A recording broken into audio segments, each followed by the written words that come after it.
Le bonjour chez vous, que Dieu vous bénisse. Normalement, dans la logique des choses, ce sont dans nos familles que nous sommes censés être fortifiés. Ce sont dans nos familles que nous sommes censés comprendre le sens de la vie, comprendre nos forces, nos faiblesses, notre valeur. Et c'est là où nous sommes censés tisser nos racines afin de pouvoir devenir des arbres forts et fructueux. Mais ce n'est pas toujours le cas. Les hommes vivent dans un monde de dualité, un monde de difficultés. Et dans toute cette difficulté, au lieu de se transcender, beaucoup des hommes restent dans la dimension de la bassesse, dans la dimension charnelle, dans la dimension animale. Et de ce fait-là, c'est le serpent qui se mord la queue. C'est un cycle de malédiction qui tourne en boucle, qui tourne en boucle, qui tourne en boucle. En tout cas, le but, en travers de ces quelques instants, est que chacun de nous puisse comprendre ces choses-là pour pouvoir briser les cycles de la malédiction familiale. Que Dieu nous bénisse. Et c'est exactement ça, justement. Si le monde autour de nous est fait de mal, si nous sommes des personnes qui sont là pour apporter une valeur ajoutée, ça serait de pouvoir vaincre le mal par le bien. Venir d'une famille aisée ne garantit pas le bonheur. Venir d'une famille politique ne garantit pas la paix, la joie, l'équilibre et l'amour. Parce que la base de toutes ces choses-là qui ne s'achètent pas, c'est l'amour. Mais pour comprendre l'amour, pour connaître l'amour, il faut déjà savoir qui est Dieu. Le plan de Dieu parmi et au travers des hommes. Il faut comprendre toutes ces choses-là. Et comme vous le savez, dans cette société d'apparence, de matérialisme, beaucoup d'entre nous ont souffert d'un manque d'amour, d'un manque de considération, d'un manque d'attention, d'un manque de valorisation. Et parfois, même dans certaines familles, tu entendras dire que oui, ça c'est un sujet tabou. Mais on vit dans un monde pervers et parce que nous avons rendu certains sujets tabous, parce que nous sommes complexés dans le fait d'exprimer l'amour, alors c'est le monde, c'est le système qui éduque nos enfants. Eux, ils ne prennent pas de pincettes et ils ne vont pas en prendre. Eux, il n'y a pas de tabou avec eux. Voilà qu'ils sont déjà en train d'enseigner à nos enfants la sexualité. C'est même pas la vraie sexualité, c'est plutôt la dépravation. Et ça, depuis le bas âge. Réveillons-nous. Je disais tantôt que là où nous sommes censés nous construire, c'est plutôt malheureusement le contraire et l'inverse qui se passe. Ces manques se manifestent premièrement dans nos relations familiales, où la communication est souvent basée sur l'obéissance plutôt que l'affection et la valorisation de l'individu lui-même. Nos lieux de famille devraient être un refuge. Mais malheureusement, c'est à l'extérieur que chacun de nous apprend à se connaître. Nos parents ont manqué d'amour, ils ont manqué d'affection, d'attention, et nous reproduisons aussi ce schéma destructeur de nos parents. Nous perpétuons un cycle de blessures, de manque, un cycle de malédiction. Voilà ce qui se passe dans les familles. Sans amour, que la vie de famille, c'est la légion étrangère, c'est l'armée. Et j'ai envie de vous dire, moi j'ai été militaire, même à l'armée, il y avait cette notion de valorisation. Après l'effort, chaque chose a un temps. Il y a un temps pour tout.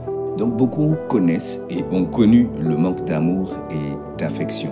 Mais les parents en amont, eux aussi ont connu ces choses-là. Au lieu de pouvoir apporter une plus-value, ils reproduisent les mêmes choses que leurs parents ont faites. Il y en a même qui auront le culot de vous dire « Oui, dans mon temps, c'était plus difficile que toi. » Et toi, j'ai envie de te dire, quelle est ta valeur ajoutée? Arrêtons de faire de la souffrance, de la difficulté, un don, une grâce. Ça ne le sera jamais et ça ne l'est pas. Ce sont juste des personnes frustrées qui veulent que les gens connaissent les mêmes difficultés, les mêmes peines, les mêmes douleurs qu'eux. Et ça, c'est pas bien. Dieu nous appelle vaillants héros. Un vaillant héros évite aux autres le mal qu'il a connu, qu'il a traversé, et évite aux autres de tomber là où lui ou elle est tombé. C'est ça l'amour. C'est se servir de ses propres expériences pour les éviter aux autres. Donc là, nous étions sur le manque d'amour et sur le manque d'affection. Donc voilà, c'est des choses qui ont des conséquences, c'est des choses qui peuvent nous amener à nous sentir incompris, à nous sentir isolés et peu valorisés. C'est des choses qui vont nous poser des problèmes dans nos relations à l'extérieur. Et sans cette base d'amour, il est difficile pour nous de développer une estime de soi d'une façon saine et de pouvoir cultiver des relations saines aussi avec les autres. Certains grandissent et ont grandi dans des environnements où c'était la critique constante. Les critiques constantes et les jugements négatifs de la part de nos proches peuvent nous faire perdre confiance en nous-mêmes, en nos capacités, en notre valeur. Cela peut également nous amener à adopter une vision négative de nous-mêmes et à développer des comportements perfectionnistes chez certains et chez d'autres, des comportements destructeurs pour essayer de répondre aux attentes des autres. Sûrement certains parmi nous ont connu l'absence de soutien, le découragement. Et l'absence de soutien et le découragement de la part de nos familles peut nous faire nous sentir seuls dans nos combats et nous laisser avec un sentiment d'insécurité. Sans ce soutien positif, il est difficile pour nous de surmonter les obstacles et de croire en notre potentiel. On dit que c'est Dieu qui fait tout, mais c'est la famille qui réveille la foi, qui stimule la foi. Oui, c'est un devoir, c'est une responsabilité. Dieu ne descendra pas sur terre pour faire certaines choses à notre place. C'est mort. Il nous a bénis, on a la santé. Est-ce que c'est lui qui va prendre la cuillère pour la mettre dans ta bouche? Non. Arrêtons ce genre de raisonnement. D'autres naissent dans des environnements toxiques. Un environnement familial toxique qui est caractérisé par des disputes constantes, par des kongosa, c'est-à-dire des commérages à parler sur les autres, des manipulations émotionnelles ou des abus qui peuvent avoir un impact profond sur notre bien-être mental et émotionnel. Cela peut nous amener à nous replier sur nous-mêmes et à développer des mécanismes de défense pour nous protéger. Il y a aussi ces familles où les conflits sont récurrents. Les conflits récurrents au sein de la famille peuvent créer un climat de tension permanente, affectant nos relations et notre bien-être personnel. Cela peut également nous amener à internaliser ces schémas de conflit et à les reproduire dans nos propres relations d'une façon inconsciente. Certains connaissent ce sentiment d'isolement et de solitude.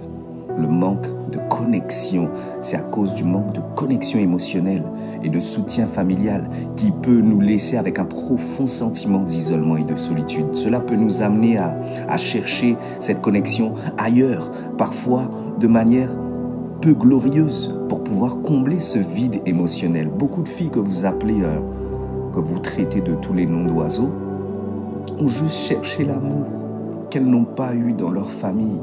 Et vous les voyez d'homme en homme, se faisant tromper, se faisant maltraiter. Elles cherchent juste l'amour. Et nous avons tous besoin d'amour. Ne t'inquiète pas, ça va aller.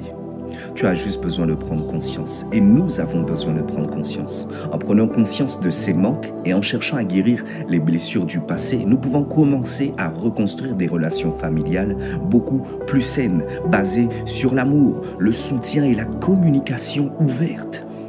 En trouvant refuge surtout. Et c'est ça la base. Refuge dans la foi.